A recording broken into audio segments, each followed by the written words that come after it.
So welcome everybody. This is webinar number 12, the last webinar of ITEL for this season. I don't know whether we're going to have the second season or not. Let's see. Let's see the voice from the crowd.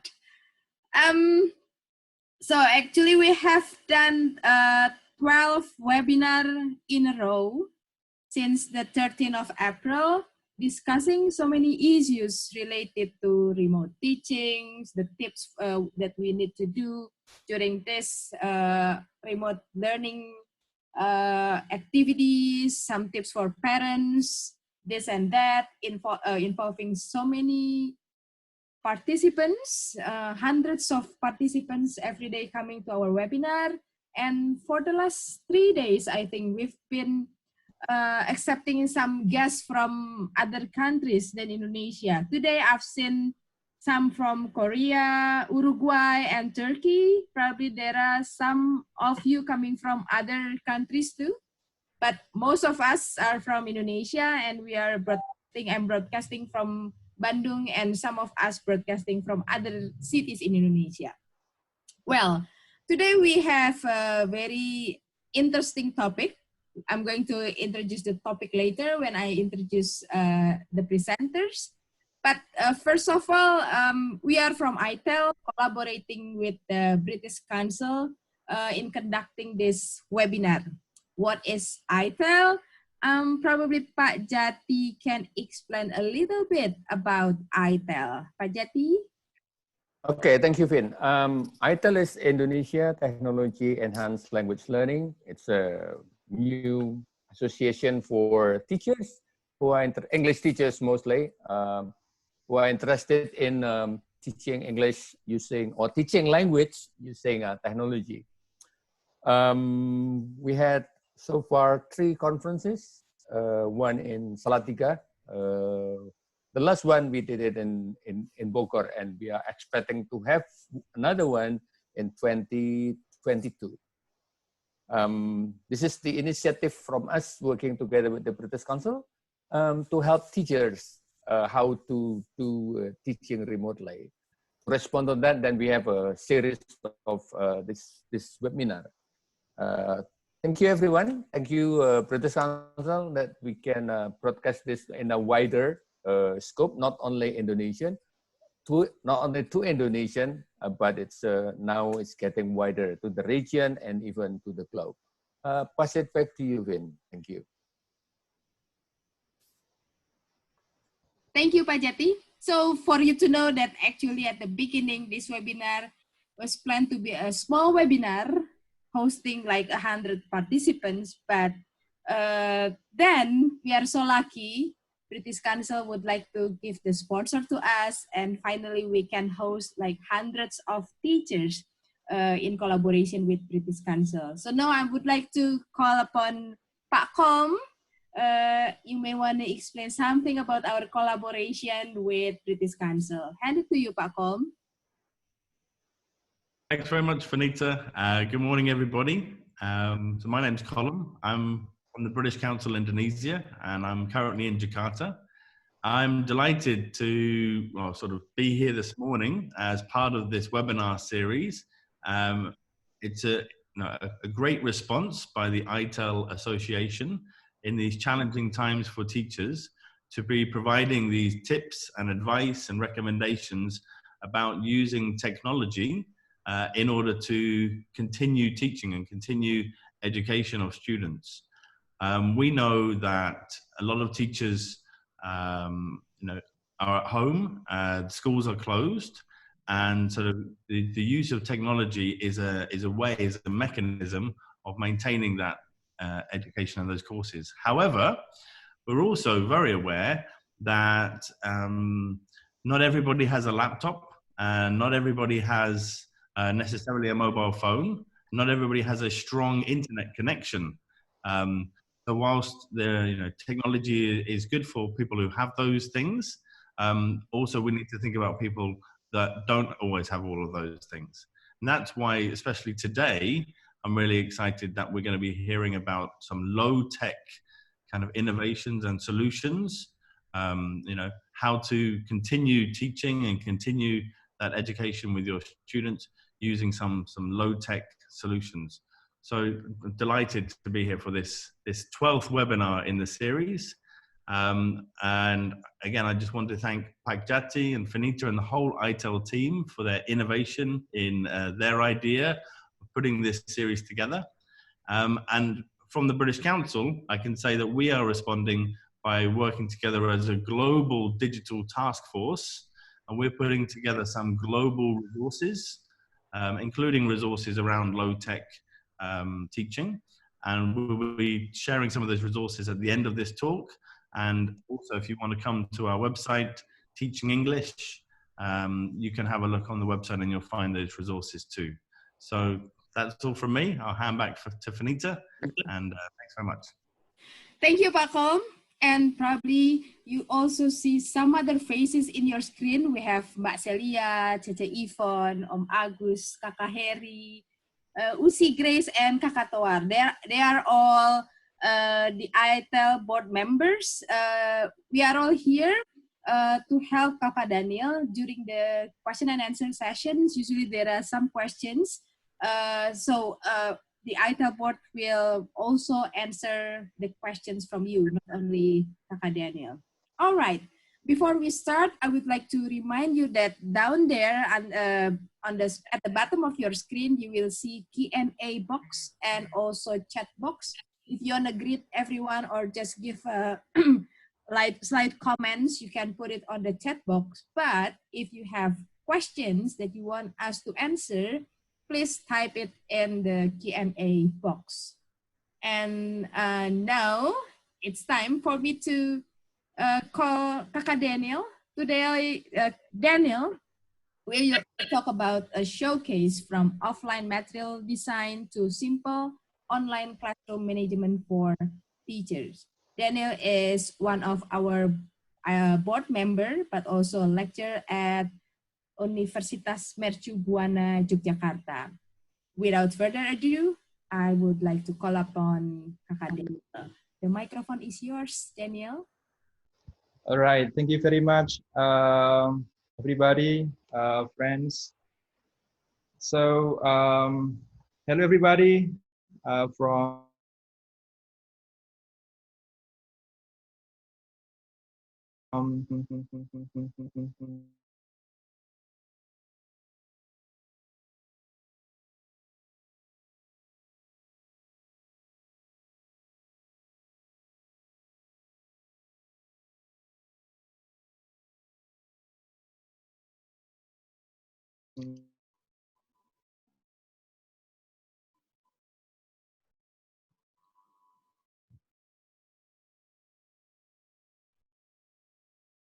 Dr. Daniel, I cannot hear you. Try your sound. Oh yeah, I think he's got problem with his connection.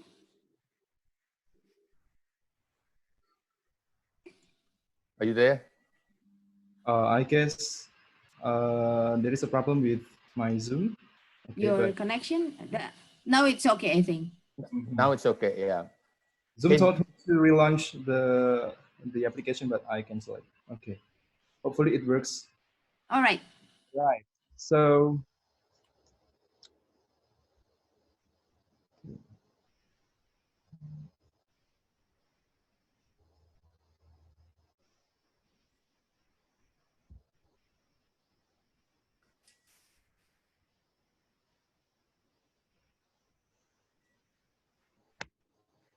okay, so I'm Daniel from English Language Education Study Program of Mercu Buana University Yogyakarta.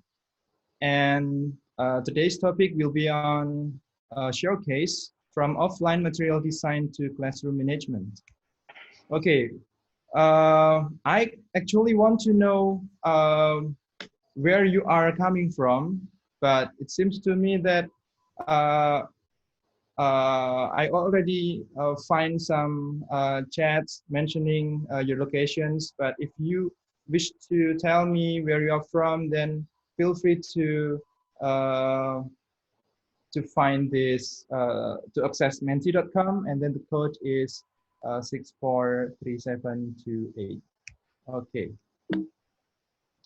Right. So this is a tough situation that almost every country is facing right now today. And currently, I don't have to tell you, maybe I don't need to tell you what's going on right now that, yeah, after Corona outbreak, then every school, there is a school closure and teachers should work from home. And this is a problematic for teachers. And our Minister of Education, Nadiem Makarim, said that when studying at home is extended, we don't know when it's going to be over, but yeah, teaching and learning process should not all.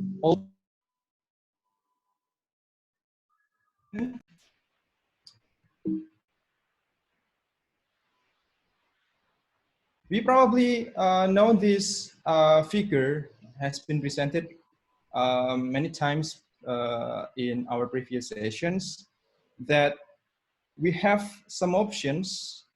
Okay, the first one is asynchronous and synchronous online learning. Yeah.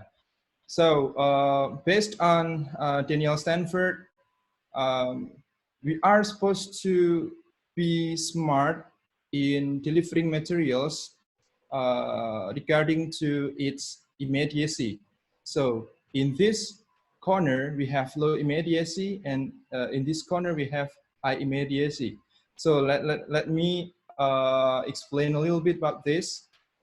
So in this corner, you have, let us see the red corner, video conferences and audio conferences.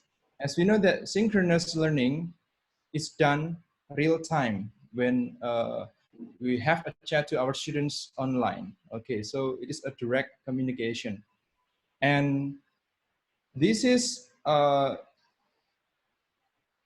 for teachers who are in a bad need of talking to them directly, or when they have to meet them immediately. And they can also use collaborative documents and then group chat and messaging. And for low immediacy one, okay, we have asynchronous here, that we can talk to our students not in real time. So when you are emailing your students, when you post your assignments on Facebook, for example, yeah, that is called as asynchronous because you don't have to talk to them. When you have text messages, for example, with WhatsApp or email, that's also included into asynchronous. So you know that we have these two options now. The choice is yours. We have to admit that not every student got internet access at home. Okay, so here, when you are doing a Zoom meeting with your friend, with your students, then it is that is synchronous learning. And when you prefer having an offline chat using SMS, then it is asynchronous. So back to your, would you please access this link on Mentimeter? Okay, so please go to menti.com, and the code is 2975 and 1. So once again, please go to menti.com, 29751. So behind this Mentimeter, there are some questions, with at least 3 questions that you can answer later.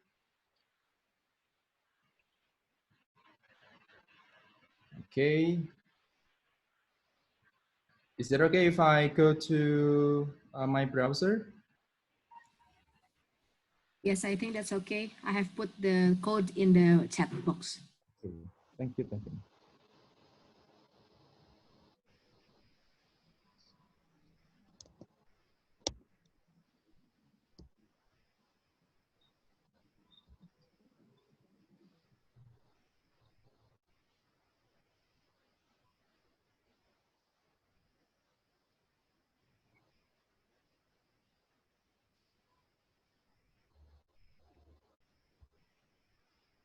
You can share your screen, Kakak. Thank you.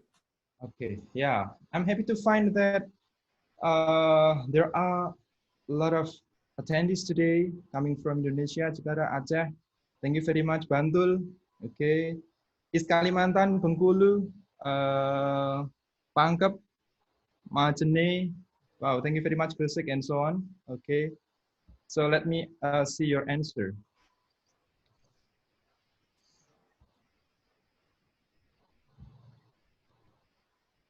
Okay, for the first question,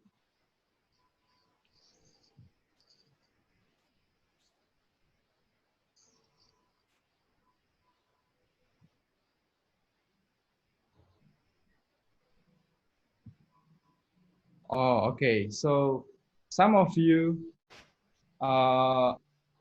answering the third question, by the way, are you ready to conduct remote teaching? And it keeps growing. Your answer on yes, saying that you are ready for that. Good to know it. Okay. All right. And later, I probably will give a little insight on how to conduct remote teaching. And would you please now go to the next question on the other slide? What applications do you use to conduct remote teaching? Oh. So on my screen here appears Zoom. Got, yeah. Some fans of Zoom are here. Google Classroom, WhatsApp, okay, WebEx, and then WhatsApp group. I can see small, small green word. LMS, Learning Management System, Kuiper. Okay, whoa. Zoom are dominating. Okay, here, and then Google Meet. Okay. From here, I could say that not many of you or people are still trusting Zoom so much, regardless its security problem back then. But I know that Zoom today has improved its security level, or the feature that we can lock the meeting. Okay, Moodle, and then and so on. Okay, so yeah, so Google Classroom is now dominating. Kahoot, all right. So most of the things that you just mentioned here are supposed to be high technology, yeah, or high tech, because it consumes internet connection. We need internet connection and also good bandwidth. Okay, let's go to the next question. What are you doing to deliver the materials during school closure? Okay, so most of you chose a mix between uploading resources and live video lessons. So it is like combining between synchronous and asynchronous online learning. But let's see here on the second position that those who are uploading resources are growing. I know that this has not finished. Are improving here. And for the third position, okay, this is a bit contradictory with the previous results, that the live video lessons are not as much as not so many as those who upload resources. Okay, maybe you consider so many things, including the your credits, okay, your phone credits, your data credits, okay, And those who upload resources, probably you consider more with your time management, that after you upload materials online, you put it on Edmodo maybe, or your WhatsApp group, then you can do something else, because you have to work on other things from home. Okay, we will go back and forth to this page. All right, so let me go back to my slideshow, but let me keep your answer here. The first one, the first position is a mix between synchronous, asynchronous, and the top position, the second top position is asynchronous one, uploading resources. Right.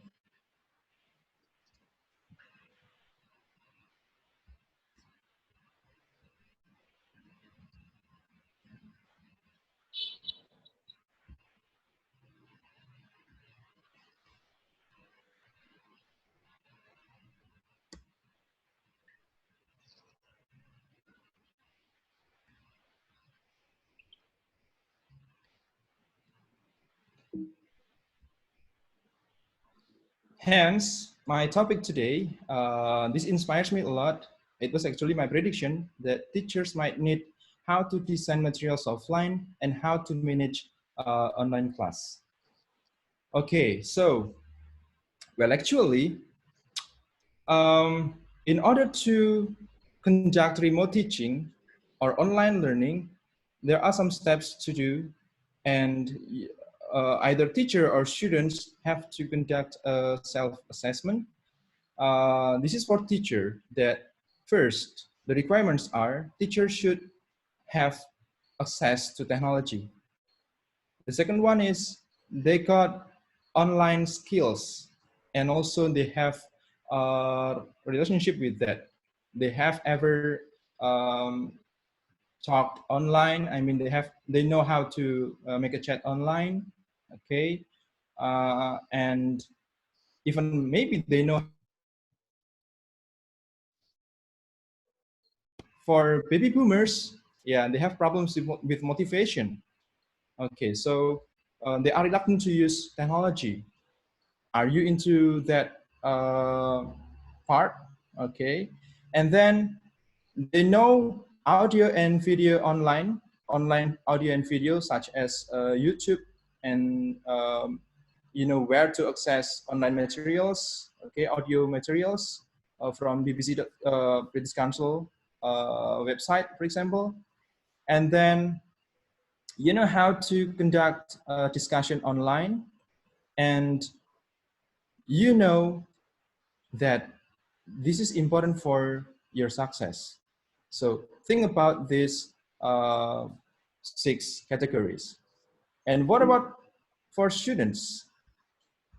So here are my findings. This is actually a paper by Yurdakul Unal and Soidal from CTP University. I don't know how to pronounce that correctly. So for students, before they go online, they need to realize whether technology is available. They know how to use technology, and they are confident with that, and they accept that this is the only thing that they have to use, okay? And is the training available for them, okay? Or do they need training? So the answers might imply the implementation of remote teaching later. So schools should know, schools should find out how ready the teachers are, how ready the students gonna be. And you can relate to this theory by Hempel and Stickler, 2005, okay? So you can have a look at this. I'm not going to describe this in detail, but this is more or less the same like the previous explanation, okay? Now, a question that maybe you have to reflect by yourself. Are you ready to conduct remote teaching considering these questions? These are for teachers. Are you ready? Are you really ready? Okay, so that's why this morning, I probably will focus the discussion on the use of asynchronous. So we do realize that teachers still need guidance. Okay, teachers still need trainings on how to conduct remote teaching. That's why allow me to take you to this choice, asynchronous one, that we are not supposed to be confused and be afraid of the internet connection, okay? But we might have to deal with LMS or learning management system and virtual learning environment. I hope I do not speak too fast here. Okay, so a short description on advantages of synchronous learning and asynchronous learning. I'll move to asynchronous learning. So the advantages are, it is more accessible, that people with low bandwidth can also join into the discussion. For example, using SMS maybe, or WhatsApp, or email. And learning could become more personalized. Okay. And the disadvantages one is there is no direct interaction. Then maybe for some people are not satisfied with the communication. Okay, and your students might not feel, might feel lonely because they cannot see their peers and classmates and so on. And it is a bit hard for us to confirm the materials. For example, when we have problems with particular lessons. Okay, so talking about asynchronous learning, I suggest three main things that should come around you. The first one is learning management system. The second one is PowerPoint, or maybe Microsoft Word on phone. And the third one is handphone or smartphone. And we will talk about what applications we can use from our phone. Okay, so let us begin. Let us start the menu. Okay, so learning management system for asynchronous online teaching. So I promise you that I probably will not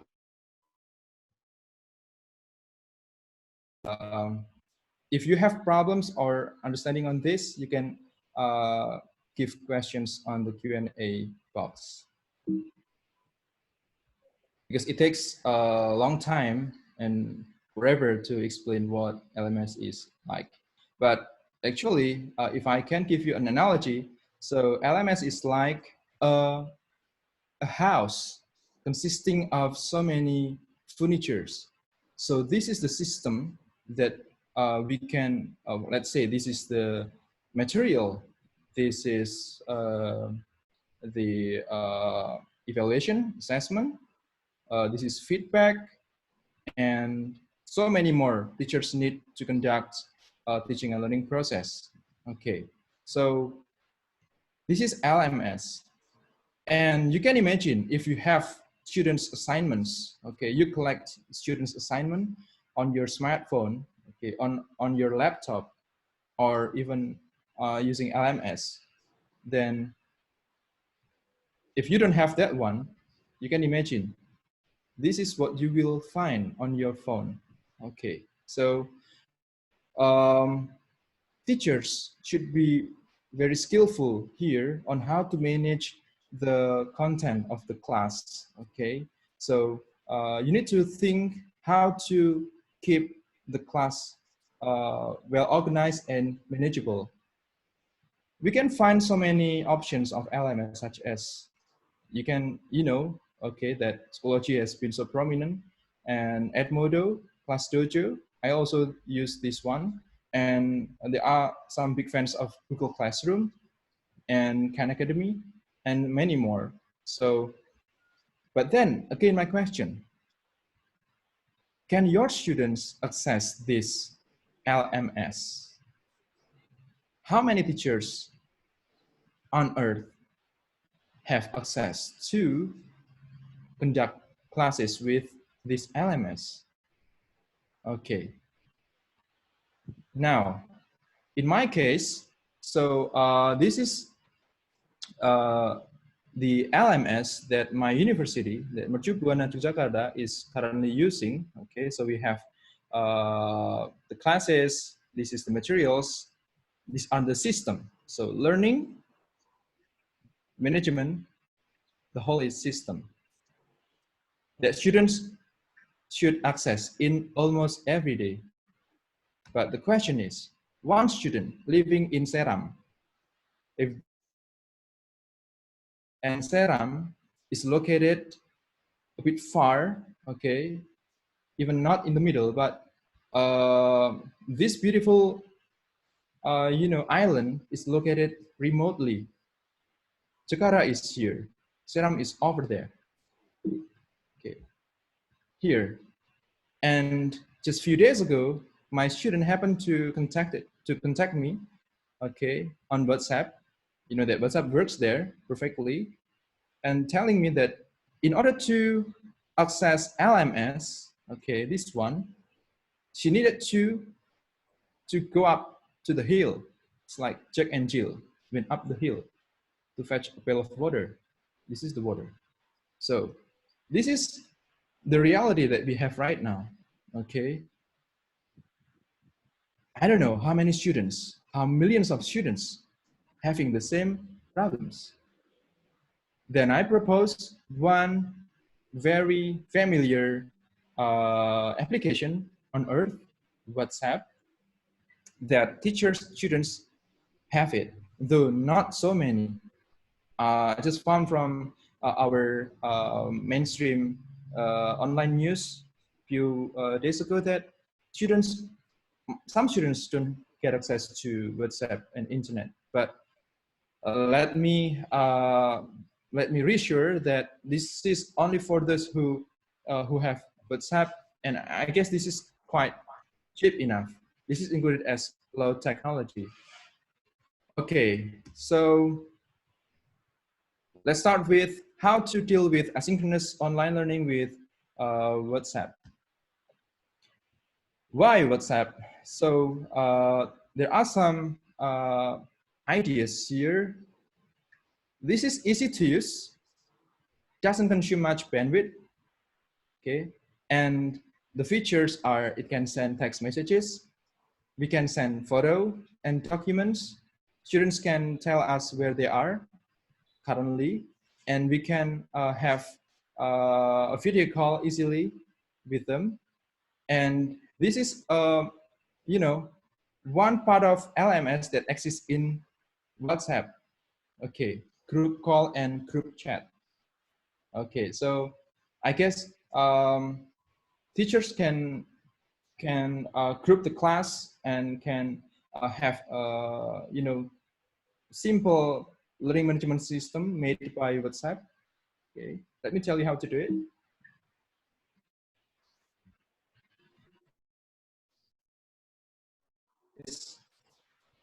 Okay.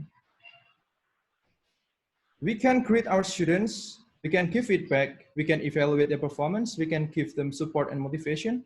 We can, of course, deliver teaching materials and create collaborative activities. So this is what I'm doing with my students. Okay. As you know that mental health of students are very important. That's why don't hesitate to greet them with small talk, okay, showing that you are caring about them, okay, asking them where you are from and so on. What are you currently doing? I'm sorry, I haven't blocked their phone number, okay. And then WhatsApp can also be used to create collaborative activities. Right, so for example, like this. Now, we can have a small talk with students first, and we can have an announcement. Okay, for example, that I'm curious to know whether they are eating healthy food today. Do they care about their immune system? Okay, so I happen to post this. Okay, I want them to post some food or snack that they enjoy today and capture and post them right here in WhatsApp group. I wonder how many of you have ever done this. This is very powerful to show your personal attention and then to check their emotional health during this pandemic. And this is what I got. Really surprising that while having this small technology, this simple technology, low technology, they are welcoming very much. Okay, they still talk in English because this is students of English education study program. So, and this is how you can give a personal feedback, and you can also give some corrections on their, you know, on the grammar, but not too much. Okay, so one proof that WhatsApp wins. And then after we have, well, we can consider this as writing skill activity.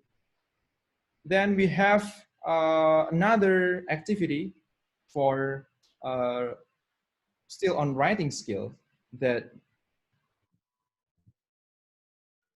story, and the activity is called as chain story. So you can have a look at the procedures I made here. Okay, so first you have to tell them what they are gonna do, okay, what they are gonna have, and then make the instructions clear. So I will post you a title and everybody will continue to write the story based on the title. Every student should create one sentence. And after that, they have to mention their name. So this is a collaborative activity for students. Okay.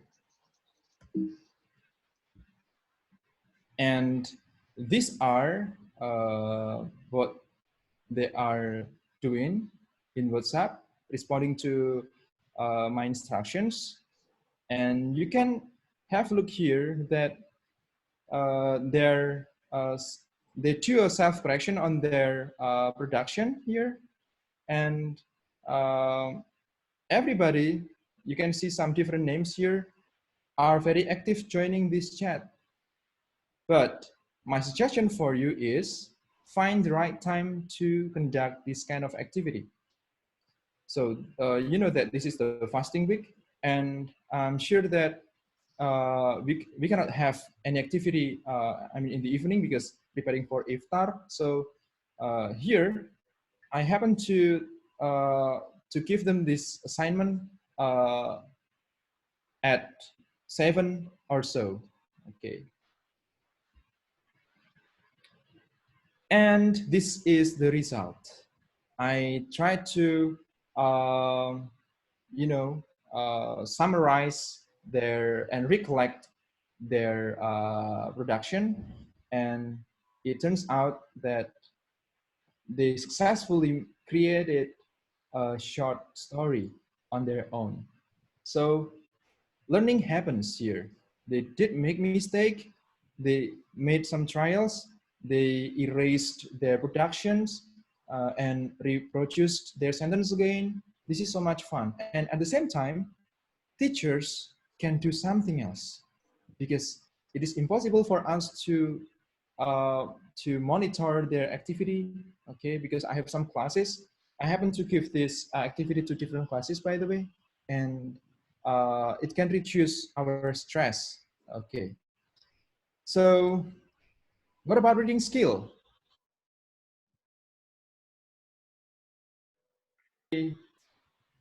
Entertaining activity, a really easy activity for students, that they are supposed to screen capture online readings that they are currently have, that they currently have, okay, or any hard copy book or novel that they have, and then make some comments to on some lines that they consider to be their most favorite one, and post it online. Okay, so you can later check on my instructions. Okay, so they have to capture their favorite book. They have to make a circle on the favorite lines, and they should make a quote on their own, okay, and post it online. That could be on WhatsApp story or on Instagram. Why? Because I think students will get high motivation when they can share their feelings, when they can share their thoughts to their friends, and this is very contextual to today's situation. And I'm going to show you how it works. Okay, it was just yesterday that I made this assignment. Okay, and I found that students were very, you know, enthusiastic in joining this activity, and I tried to ask them to do it on the evening, but actually, in fact, they did that in the afternoon. Okay, so maybe they found leisure time and then they didn't know how to do, and they just grabbed their favorite books, and this is the result. Okay, and some of them also posted and tagged me on Instagram, and I was happily share their story on my Instagram story. And by doing so, I'm pretty sure that the bond between teacher and students is getting better. They feel like they are their teacher is giving them attention. Okay, and for me, you have to try this. And yeah, I gave some hashtags. They can choose their own readings. They read it for fun in their pleasure time. Okay, and this is in my reading comprehension class. All right, so okay,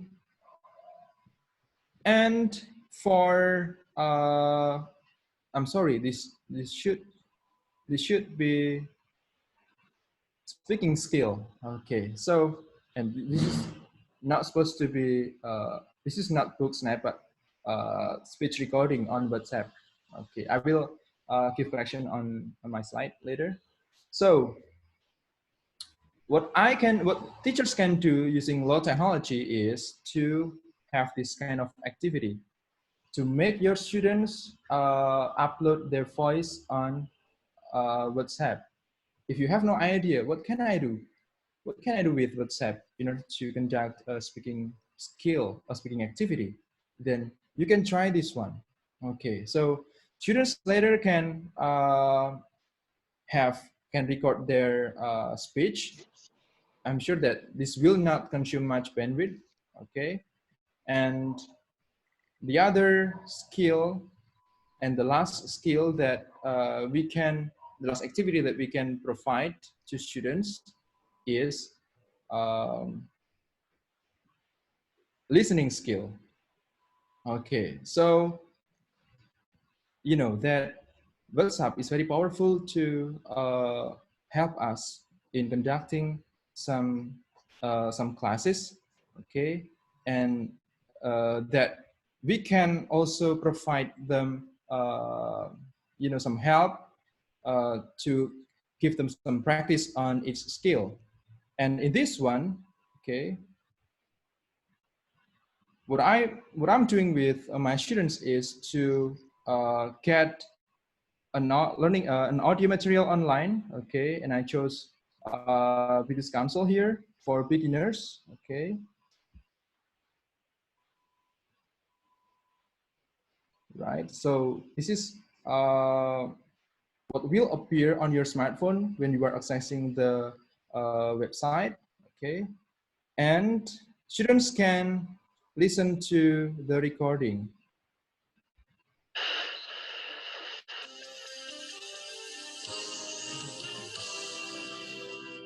At exam time, it is. Can you listen to the recording, Daphne? Yes, yes, I can Yes, hear yes, the recording.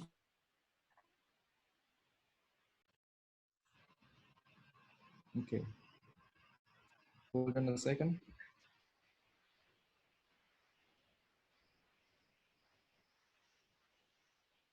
Welcome to the show, Dr. Baker. Is it clear enough? Thank you. It's great to be here. Yes, clear. Let's start with tip 1. Don't go to bed with the television on. Some people think they can sleep well with the TV on, but the noise and the lights mean you don't really sleep well. Okay, thank you, British Council, for the great material. And my concern here is the amount or the number of questions or assignment that teachers give to students. Okay, so we need to take care of their, to maintain their stress. So I recommend you all to not give them so many tasks. Okay, so from this website, from British Council website, there are some very good exercises, but I only picked 3 exercises.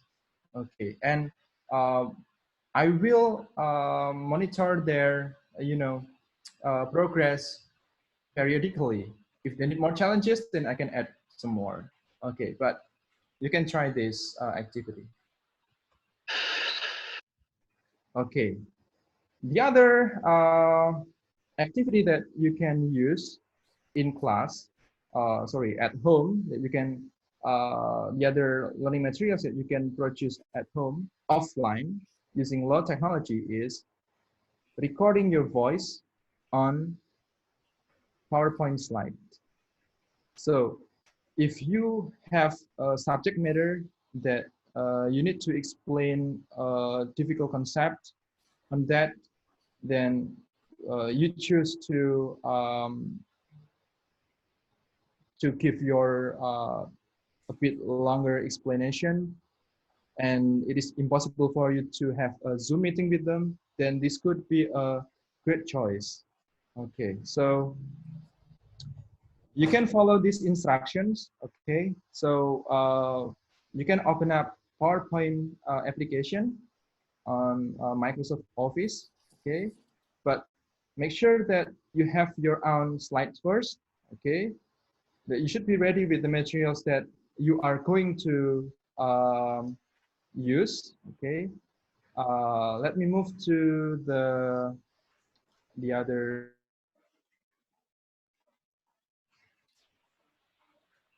Am I talking too fast? No, you're just Right. just right, Mas. It's okay. It's okay. Thank you very much. Okay, so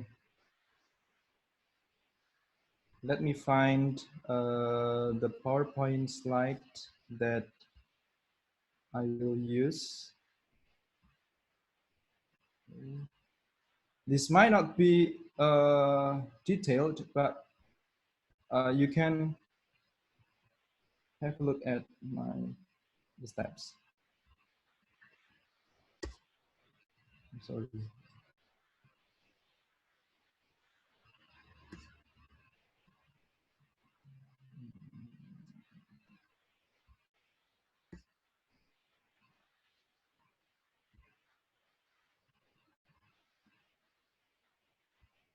Okay, here we go.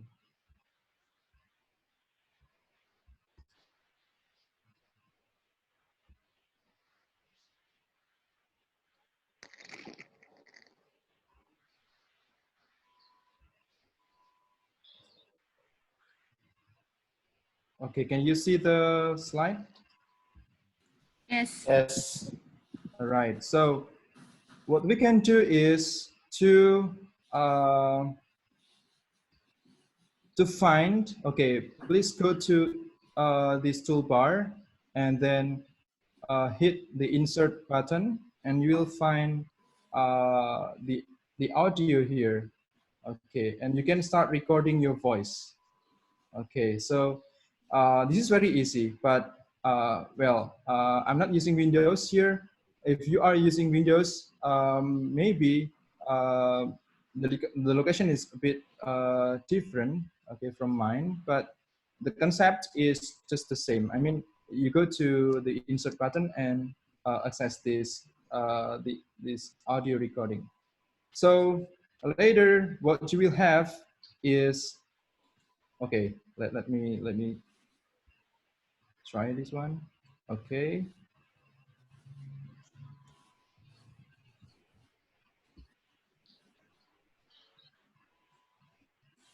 Good morning, everybody. Daniel here. Welcome to English Made Fun. So today we are going to have a new lesson on simple past tense. Let's go.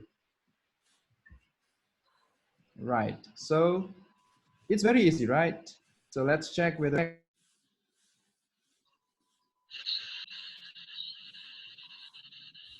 Good morning, everybody. Daniel here. Welcome to English Made Fun. Can you all hear the voice? So today we are going to have Yes. a lesson on simple past tense. Let's go. All right.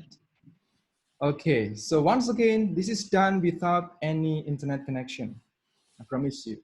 Okay, so and the next thing to do after you are done with your PowerPoint slide is to wrap it up, okay, and send it to your students on WhatsApp.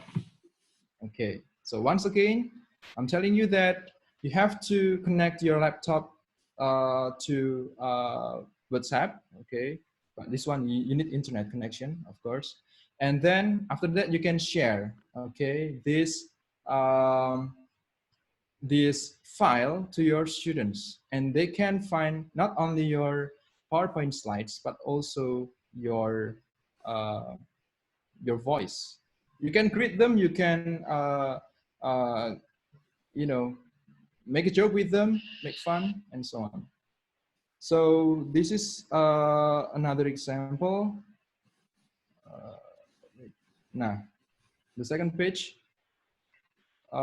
Make your explanation short, okay?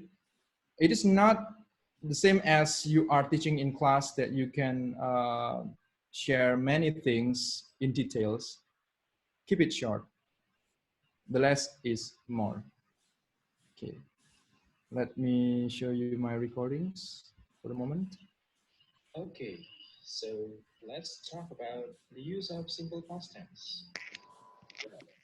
Simple past tense is used to talk about a completed action in a time before now.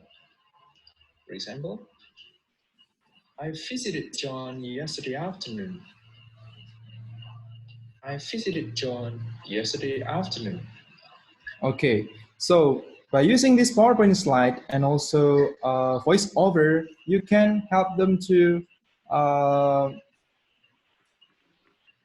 have like to pronounce some difficult words. Okay, you can you know you have some abilities to repeat your explanations and then to focus on particular explanation as well. And then,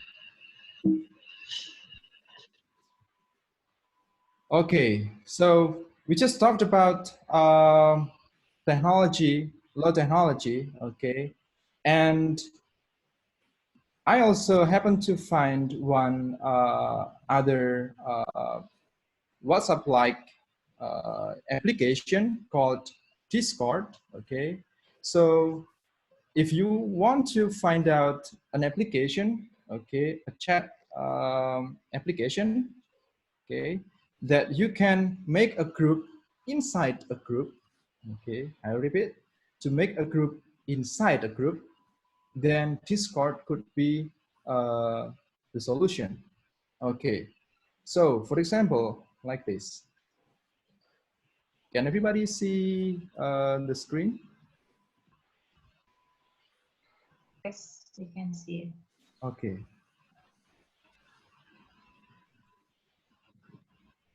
All right, so hold on a second.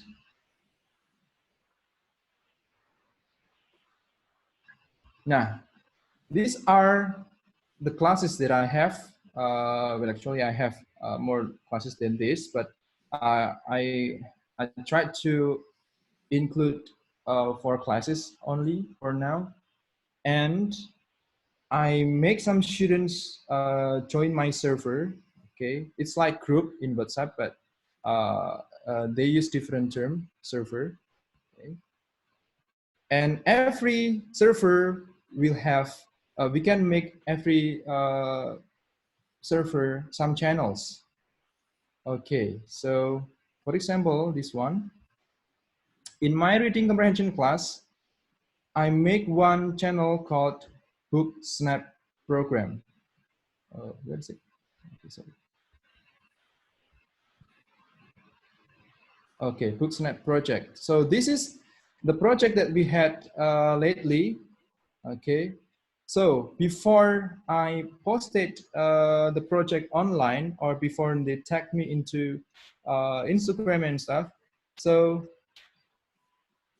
I make them post in this simple LMS, okay, and that I can give them feedback first. So this is important for students because they need, some corrections. They need to know whether their reduction is already on track, and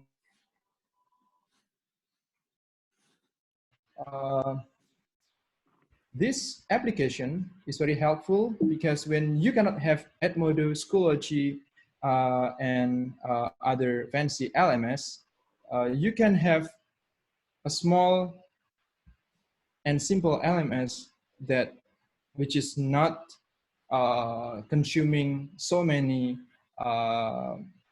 size on your smartphone, because as we know that WhatsApp, so it needs 22 megabytes on our smartphone, but for Discord, well, it's double, but still affordable, I guess.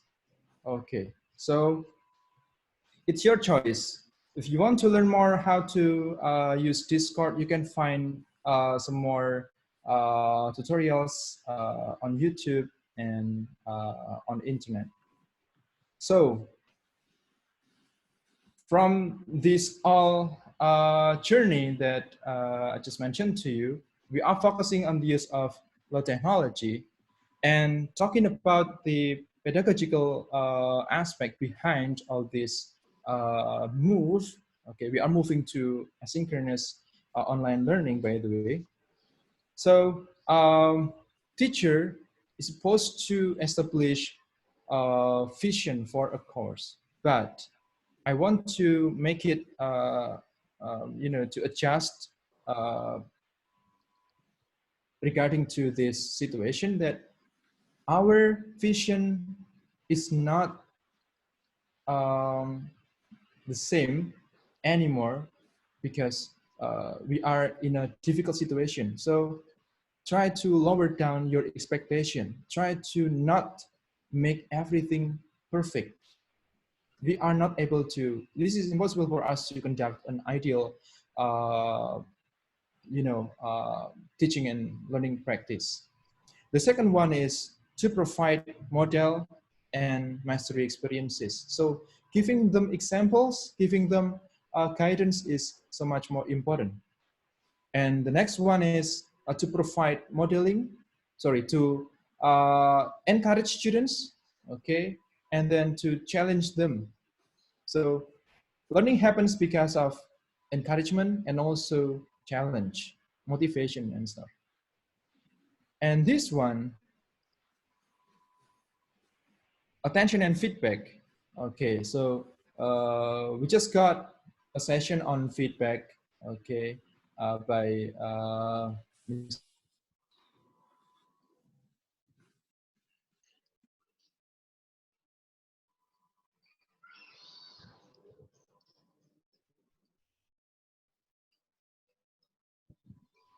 Hello, Daniel.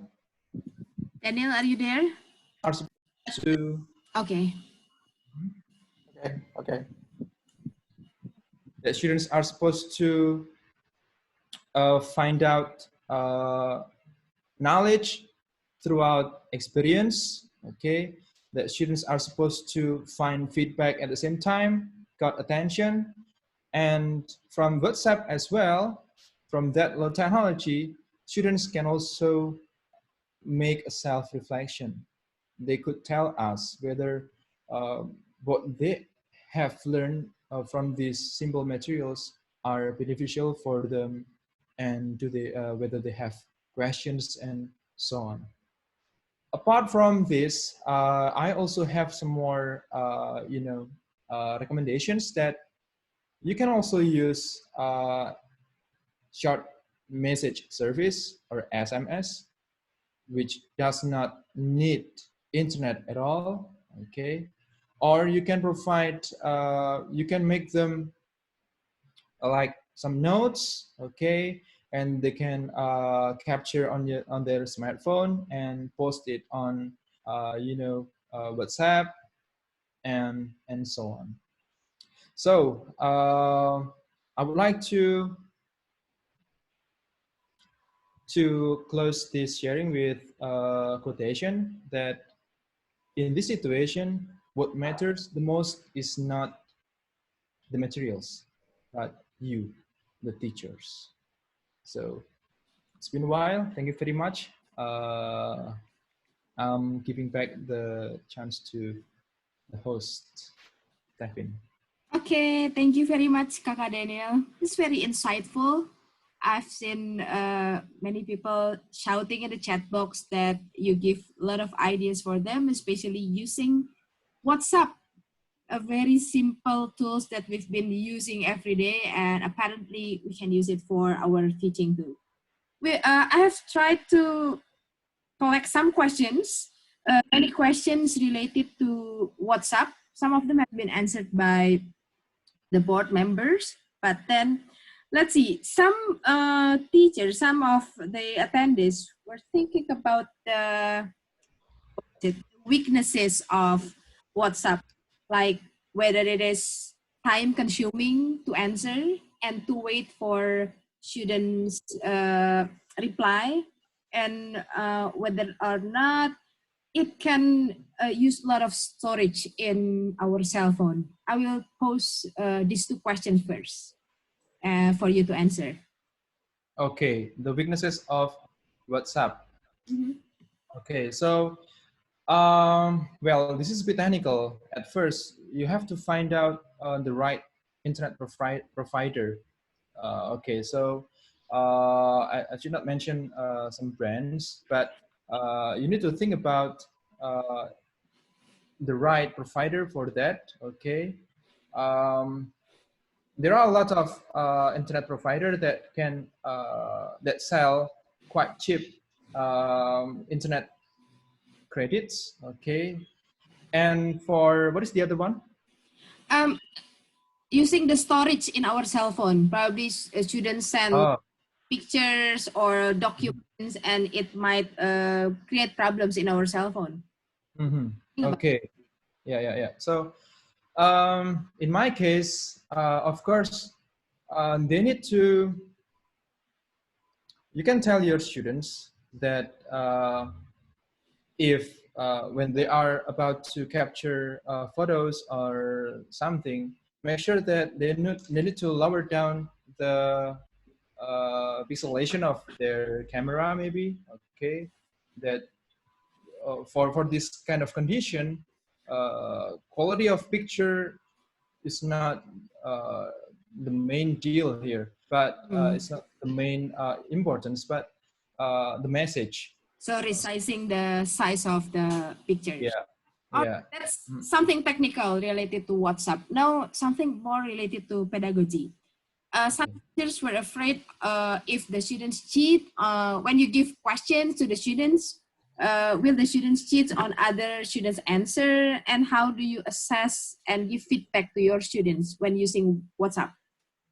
Okay, so Well, this is a problem which hasn't been solved by people who are currently using learning management system and stuff. Okay, but what I can recommend is that we need to limit the duration. I mean, we should not give them much time to work on that assignment. So they have no time to talk to each other.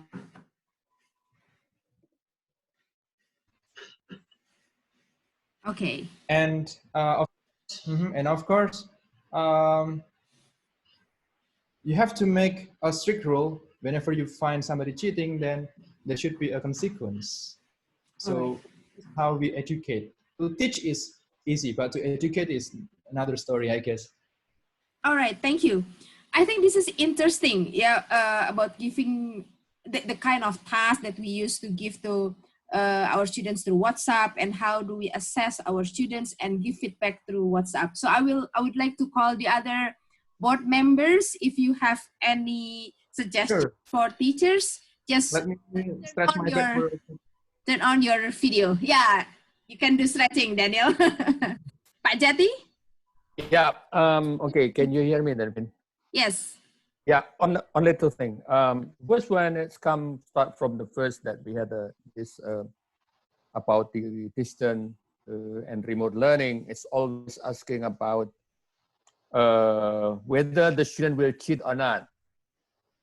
Inside the classroom, actually, if you give them loose, no supervision, they will cheat anyway. Student is student. So if you imagine your student is nobody supervised while they doing the work, yeah, they will cheat. I will cheat. You will cheat. That's human. Okay? Keep that in mind. So if you want the student to do it on their own, one way is time limitation. I agree with you, through the system, or personalize the questions. What questions that they have to answer with their own thinking become, this is mine, this is my answer, this is my voice, this is my belief, but not multiple choice based on a textbook, should be different, because that one should come with supervisors.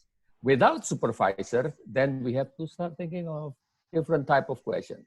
It's pretty tricky, but I think it can be done. Yeah, but not the same. When you use the same test type inside the classroom and outside the classroom, that will not work that way. That's number one. Number two, it's about centered, teacher-centered or student-centered. Thank you very much, Mas Daniel. You got like a lot of ideas with WhatsApp group. Can be applied for Telegram group and simple LMS cohort and so on. Think about the design. When you design, then the students should be active, meaning not giving direction only, but how can make the ball rolling, the discussion rolling, maybe a case, maybe something controversial, you know, think something like that, personalized. What's your favorite something rather, and then they talk among the students. Yeah, that will help. The problem is sometimes I want to deliver my materials that I deliver it inside the classroom, and I wanted to deliver that in a remote learning. Think about it. Maybe you cannot do it the same way. Maybe we have to change a lot. Maybe we have to consider that. No way that online will replace face-to-face. It's no way. You cannot have the smell of the tired student. You cannot have the smell of the classroom. Yeah. So think about it. That's the basic. But when we start thinking about it, experiment with it, try a lot of things, then we might find comfortable and easy for the students and also for the teacher. Back to Finn. Thank you. Okay, thank you, Pak. So thanks for the answer. Pak Kom, would you like to on this? Yeah, thanks very much. I just wanted to come in and say a few words about WhatsApp. I'd love to say some things about Discord, but I don't know Discord. I think that's my takeaway today, is to go and learn more about Discord, because that sounds very exciting. Just a few things on WhatsApp that I've learned quite recently. One big tip I've seen is for teachers to set up 2 WhatsApp groups for their students. Okay, so one of the groups is just as a transmission. It's just like instructions from the teacher. So you have your students, but only the teacher can post in that group. So it's just giving instructions, setting the task. And so you set that group to admin only. And this is a clear channel of instructions.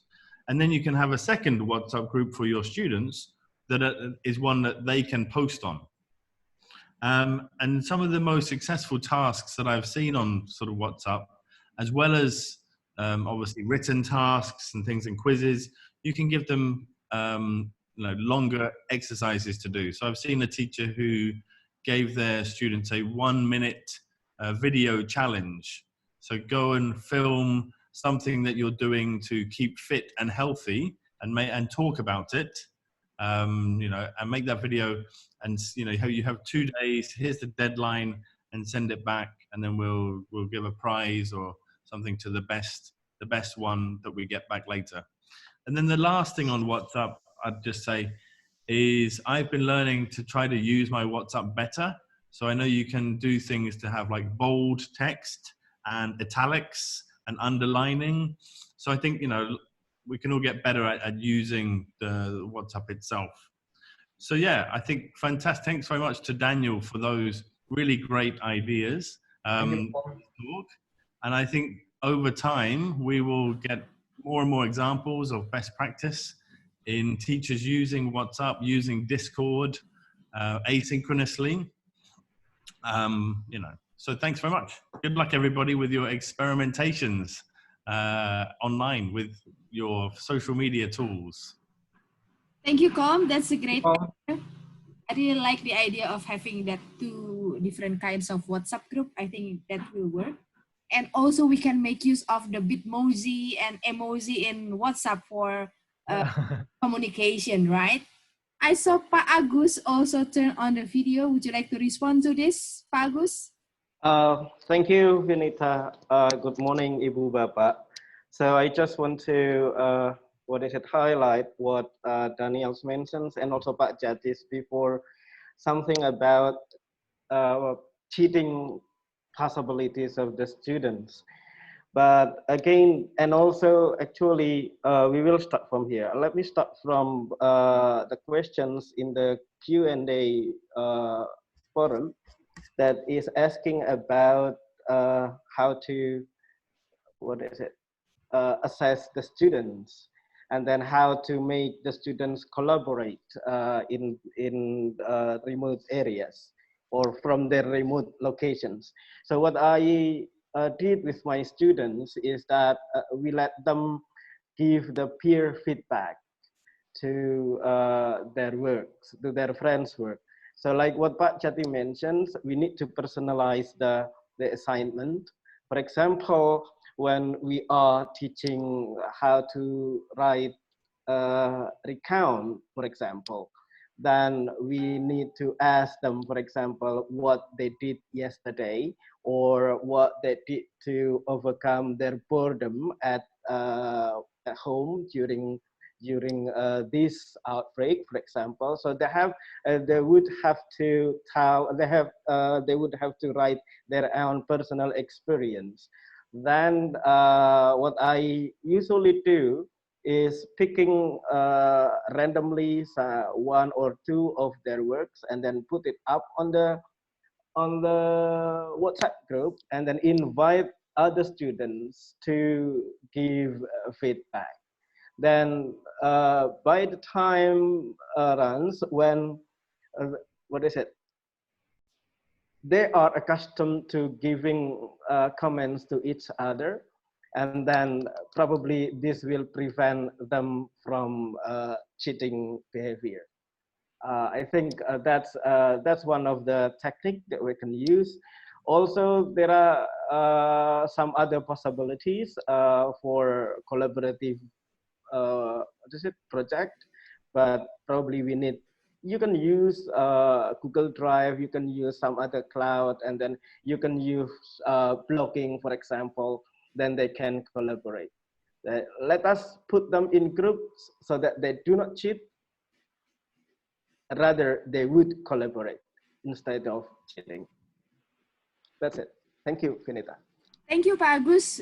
Your answer also answered one of the attendees' questions about whether or not we can involve, to have the role of the teachers when giving feedback and taking the responsibility of their learning. So it should have answered your question too. I think that was from Pak Daniel Ginting. All right, move on to another questions. I found an interesting questions about handling slow learners. In our class, there must be fast learners, slow learners, and what can we do? Probably with by using WhatsApp or other tools that you provide, Kakak Daniel. Is there anything that we can do to support the slow learners, making a differentiated instruction for those fast learner and slow learners? Okay. Well, this is difficult to answer. I need to find out the definition of slow learner. I mean, are they the ones who do not have, who have problems with responding instructions, or with the low competence? Because these two things are different. But for those who probably find out difficult things to understand instructions, yeah, you need to shorten the explanation. Sometimes making explanations in bullet points are easier.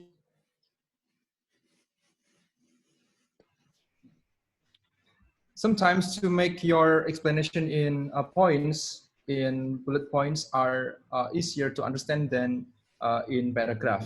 Okay. And then the second one is, of course, you need to make your instructions or assignments varied. Okay. You can have like, let's say, fill in the gaps or gaps fill in. Okay. Or matching. I know we can type that kind of task in WhatsApp, right? So just be creative, because at the end, who will survive the most are teachers who are creative and who can think any technology from different angles. Like Discord is actually are used for gamers, actually, not for language learners. Okay. Even teachers, okay, but I'm thinking about any possibilities what I can do with Discord. Actually, I got Discord from my little brother who are who fond of gaming, okay, but I found it very helpful.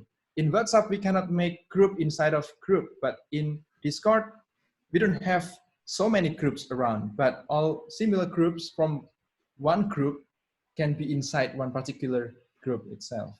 So I guess this is, you know, something that you can copy. That's it.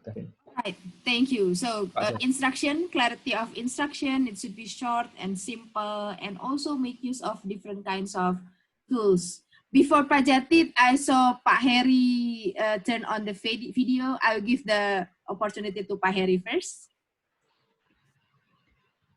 Yes, Pak Heri, you are still mute. Thank you, Vinita. So I'm trying to add what Kakak Daniel said. So what we are doing with slow and fast learners, meaning that you are dealing with differences inside one situation, that is in a class. We know that in one class there are so many individual differences, and one of the ways, as it is suggested just now by Kakak Daniel, is called differentiated instruction. You probably have heard about this, everyone. So when you want to differentiate things, you have to look at three characteristics of the students. They are their interest, and then their readiness, and then their profiles.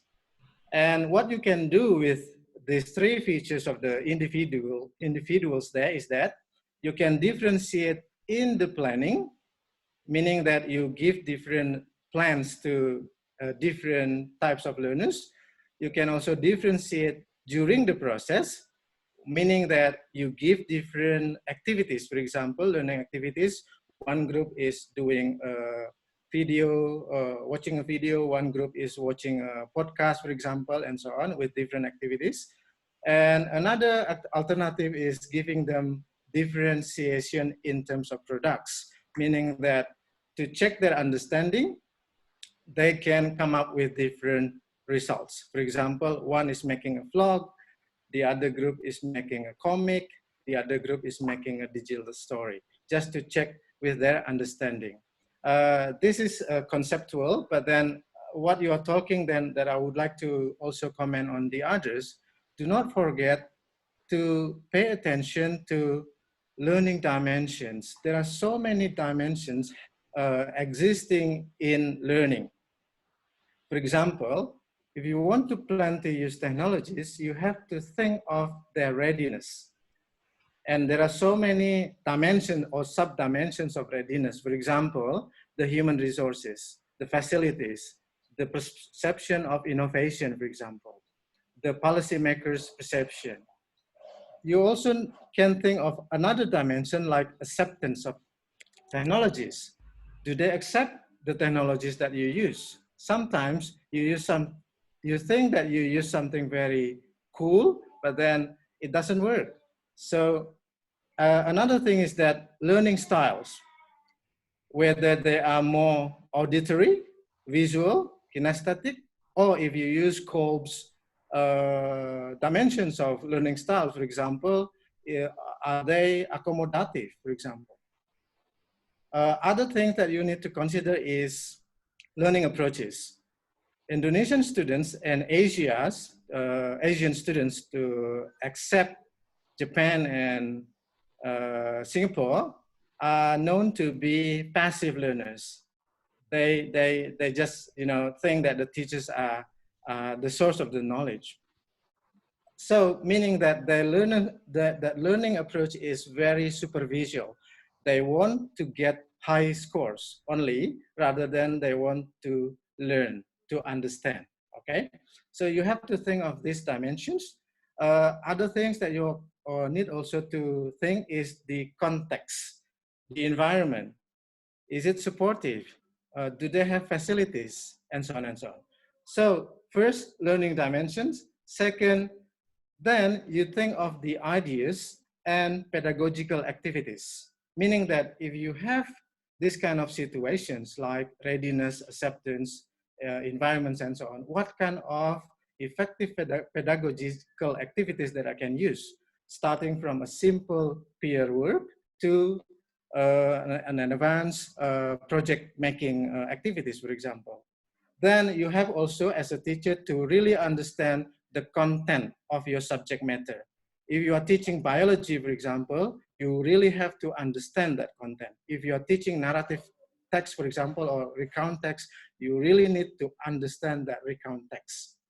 And don't forget that there are so many other contextual factors also happening at the same time. For example, what happens to the parents? What happens to their siblings? What happens to their house environments and so on? So you are trying to integrate three basic domains of learning in terms of integration of technologies, right? Now the technologies can follow. You can start using WhatsApp. You can start using Zoom, for example, for synchronous advanced learning.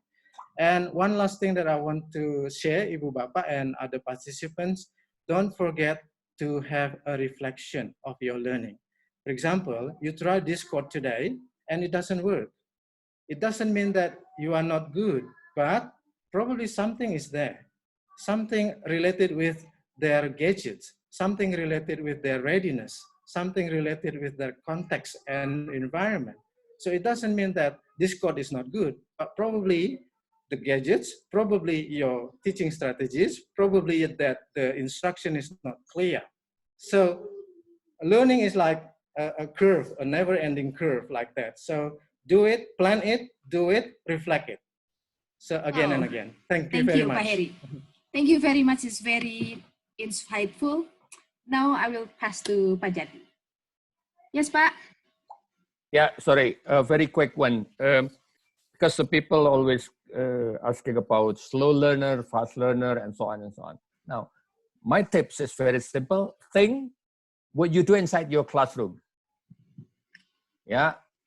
If you are dealing with slow learner, what do you do? Then start thinking, okay, I'm using online. What should I do? For example, some people or this particular student, they don't understand the instruction very fast, usually inside the classroom. Then I'm going to do it online. Maybe you need to be a little bit patient with that particular student. Or you will say, okay, Adi, you have to work with so-and-so if this is not clear. Or you can say, okay, if you have problem, now you collaborate with this person instead of you treat everybody the same. Yeah, simple things like that, simple tips like that, reflect what you did inside the classroom and start thinking you're doing it online. Collaboration, slower, peer, work in team, and so on and so on. Yeah, simple tips, but don't worry about the online, not so scary, just reflect and then try to adapt that in the online mode. Thank you. Okay, thank you very much, Pak. We still have lots of questions and probably many of you still want to hear the answer from all the panelists, but according to the schedule, this webinar will be ended at 10:30. So I'm going to provide you with the exit ticket first. This is for you to give feedback to us. So drop your feedback here. And also, if you need to check the recorded version, the slides from the presenters, you can visit our website here on itel.or.id. You can just screen capture the link. And also, don't forget to follow the British Council Instagram at ID British. Okay, I'll give you some time to screen capture. You don't have to fill this out right now. You can fill it out later.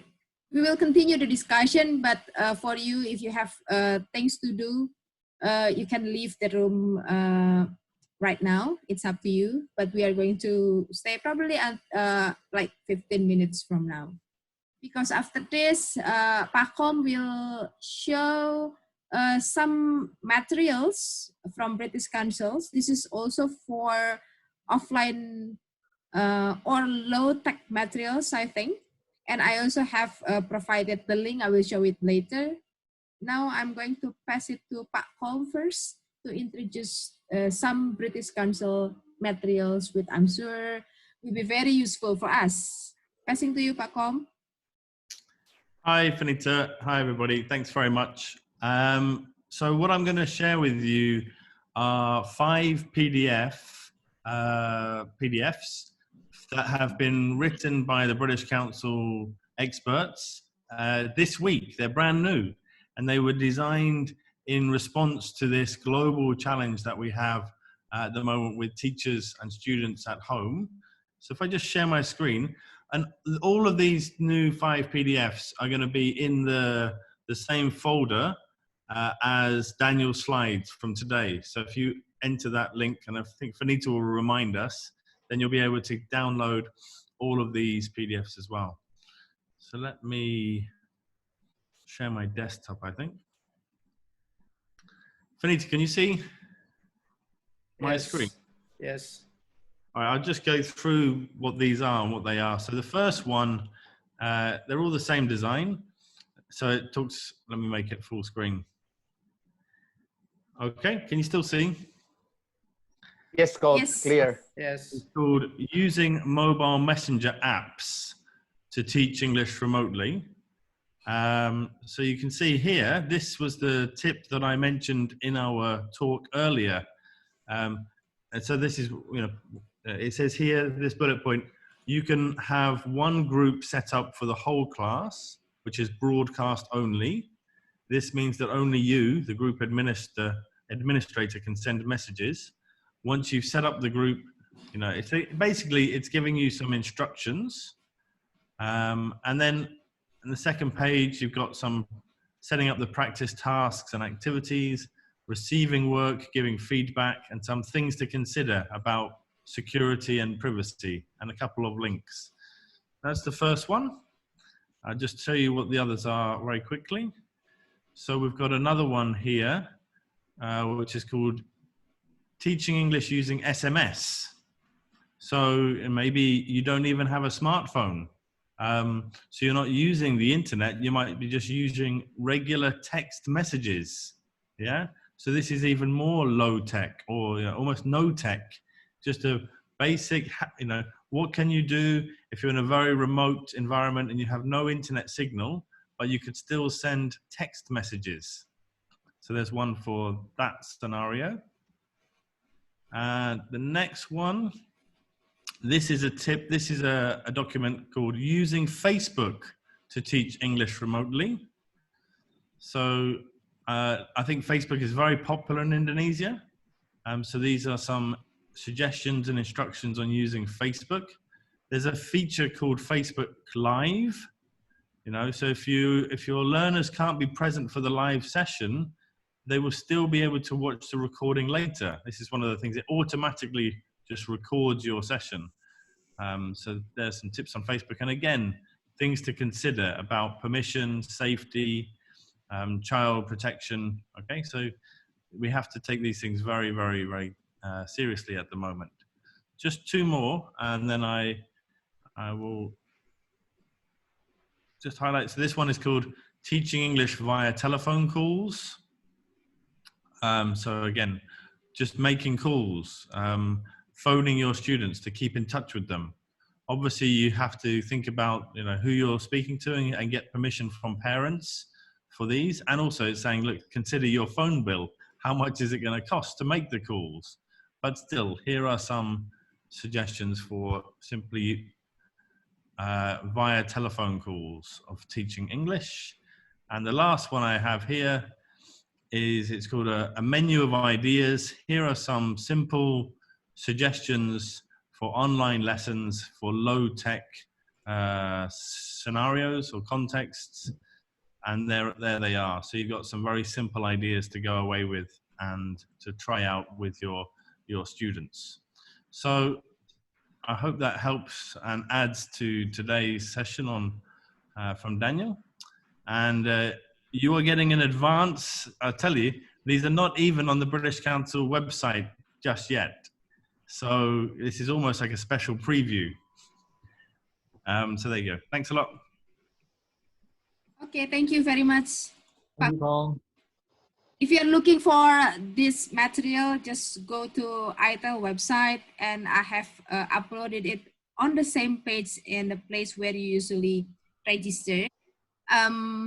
Let me show you the link again, in case you don't remember. Let's see. I will share my screen.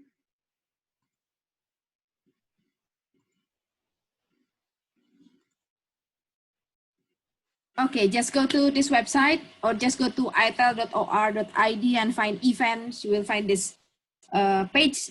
I haven't activated the link, but it will be activated right after we finish this session. So just check it out later, not now. All right. Do you think you still want to continue the discussion, or you want to end the session now? Yeah, are you stop recording or still do the recording? Wait. I lost my control. I'm still recording, so probably I will just close it and Close it. Yeah, we can continue the discussion, the chit chat after the closing. So thank you very much, everybody. Thank you to Kakak Thank you, everyone. An awesome job. Give applause, everybody, for Kakak Daniel from Jogja, from UMBY. And so thank you for all of you who have joined our webinar for 12 meetings. I believe some of you have joined all of them or even watched the recorded video. Thanks a lot to Pak Kom and the British Council Indonesia for all your support. Hopefully we can have the second session or another webinar or online workshop in different shape, different format. Thank you Kakak Toar, Bli Heri, Dede Celia, Om Agus, Teh Lutfi, Cece Yvonne, Mbak Grace, and also thank you our President, Pak Gumawan Jati. And thanks a lot for everybody for joining and appreciating what ITEL did for the past few weeks. Thanks a lot and goodbye. Thank you very much. Thanks so much to Finita for being this moderator, a marathon moderator for the last thank you. 12 webinars. Did an amazing job, Finita. Thank you, Pak Kom. Really appreciate that.